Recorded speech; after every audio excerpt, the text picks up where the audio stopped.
Good morning everyone. নতুন একটি দিন, নতুন একটি ব্লগে তোমাদের সকলকে অনেক অনেক ওয়েলকাম।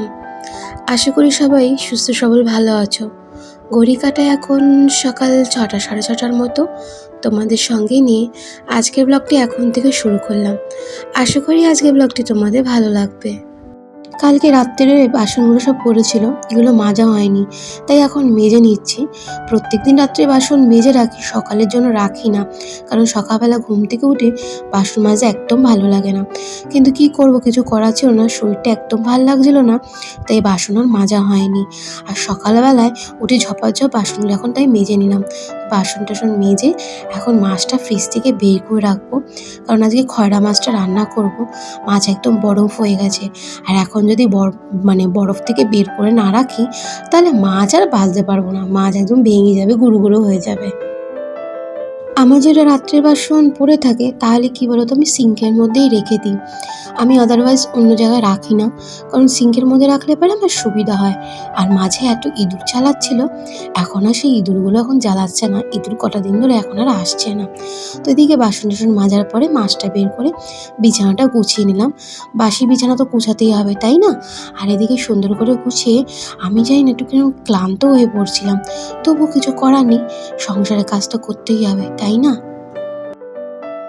ওইদিকে বাসি বিছানাটা ঝাড়ার পরে এখন বাসি ঘরটা ঝাড়ু দিয়ে নিচ্ছি, আর ঠাকুর ঘরটাও ঝাড়ু দিয়ে দিচ্ছি। এখন জানো তো, প্রত্যেক দিন একটাই কথা মনে পড়ে যে বিয়ের আগে তো কোনো কাজ করতাম না, বাট বিয়ের পরে এখন কত কাজ করতে হয়। তবুও শুনি কি আমি নাকি কোনোই কাজ করি না, ভালো লাগে না, বড় কষ্ট লাগে। তো ওইদিকে ঘরটা ঝাড়ু দেওয়ার পরে মাছগুলো এখন নুন রোদ্দে মাখিয়ে এদিকে মাছগুলো একটু ভেজে নিচ্ছি।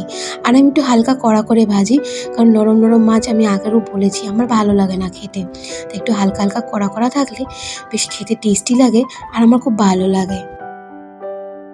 মাছগুলো ভেজে রাখার পরে কড়াইতে কালো জিরে ফোড়ন দিয়ে আলুগুলো হালকা করে ভেজে নিলাম। নেওয়ার পরে এর মধ্যে সর্ষে বাটা আর বাদাম আর কাঁচা লঙ্কা পেস্ট করে যে রেখেছিলাম সেটা একটু সামান্য জল দিয়ে গুলিয়ে ঢেলে দিলাম, আর কয়েকটা কাঁচা লঙ্কা ফেলে দিলাম। তার মধ্যে সামান্য জল দিয়ে কিছুক্ষণ ফুটতে দেবো, আর একটু নুন দিলাম স্বাদ মতন, আর স্বাদ মতন একটু চিনি দিলাম, আর হলুদ দিয়েছিলাম অনেকক্ষণ আগেই। তো এখন একটু কিছুক্ষণ ঢাকা দিয়ে রাখবো যাতে আলুগুলো সিদ্ধ হয়। আগের দিন মাখা মাখা করেছিলাম আর আলু ছাড়া করেছিলাম, কিন্তু আমার কর্তামশাই আলু ছাড়া খেতে পারে না, তার বড্ড কষ্ট হয়, তো ওই জন্য একটা আলু দিয়ে দিয়েছিলাম ওর জন্য, যদি ওর অসুবিধা না হয়। খয়রা ইলিশ রান্না করা আমার এদিকে কমপ্লিট, একটু হালকা হালকা ঝোলঝোলই করেছি, যেহেতু ও একটু ঝোল ঝোল খেতে চাইছিল তাই।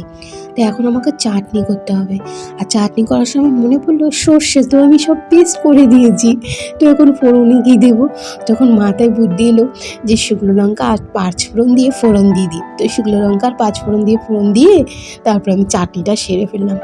তা যেটা বলছিলাম যে সংসারে তো অনেক কাজ থাকে, যতই আমরা দুটো মানুষ থাকি, আর সবার কি ধারণা জানো, আমি নাকি কোনো কাজই করি না, মাঝে মাঝে খুব কষ্ট হয়, কিন্তু কি করব, লোকের মুখ তো আর বন্ধ করতে পারবো না। তা যার যেটা মনের ইচ্ছা সেই বলতেই থাকুক, আমি এক কান দিয়ে ঢোকাই আর এক কান দিয়ে বের করে দিই।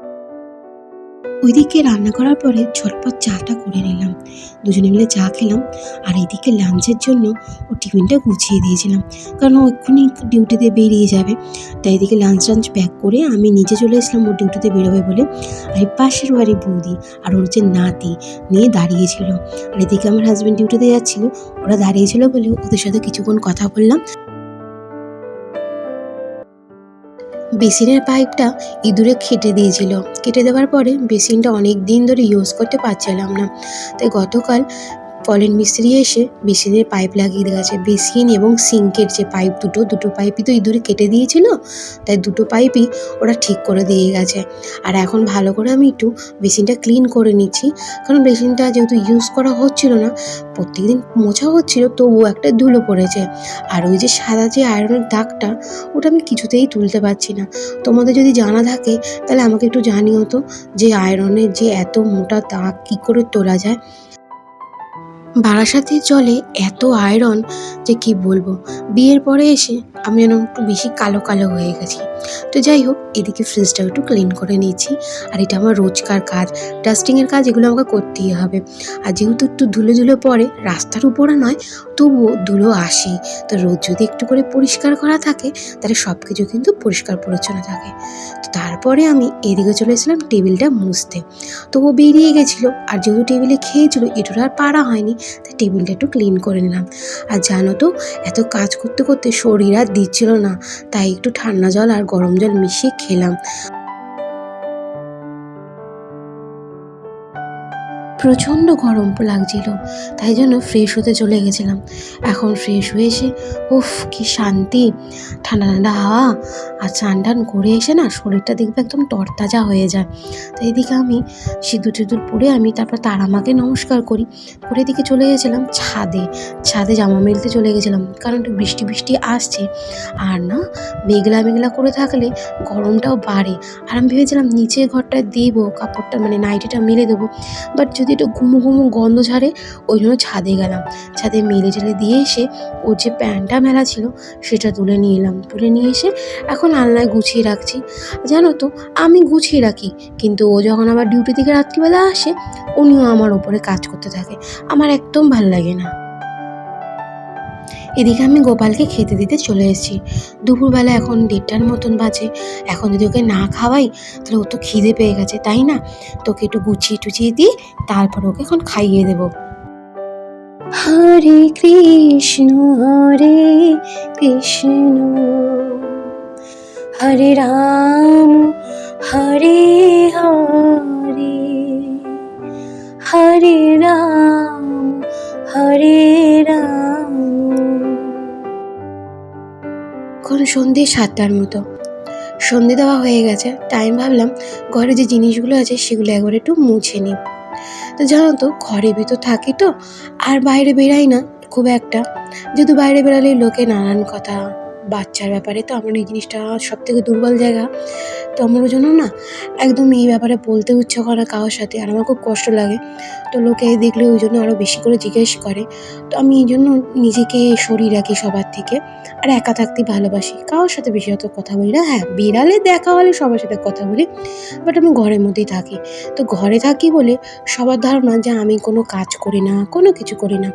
আমার হাজবেন্ড সকালে পুজো দিয়ে যায়, মাঝে মধ্যে ঝাড় দিয়ে দেয়, ঘর মুছে দেয়। তো আমি ওকে বারণ করি যে আমি করবো, বাট ওর কী বলতো, বিয়ের আগের থেকেই এই অভ্যাসগুলো রয়েছে। তো এমন না যে বিয়ের পরেই অভ্যাস হয়েছে। ঘরের ভিতর থাকি বলে কেউ দেখতে পায় না, আর আমি কাউকে বলি না বলে কেউ জানতে পায় না। তা আমার বলারও দরকার নেই, জানারও দরকার নেই, যে যেটা ভাবে সেটা ভাব। যাই হোক, আজকের ব্লগটি আমি এখানে শেষ করলাম।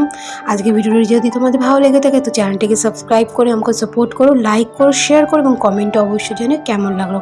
আর প্লিজ কমিউনিটি বক্সে একটু লেটার দিয়ে যাও, তাহলে আমার খুব সুবিধা হয়। আজকের মতন টাটা, বাই বাই।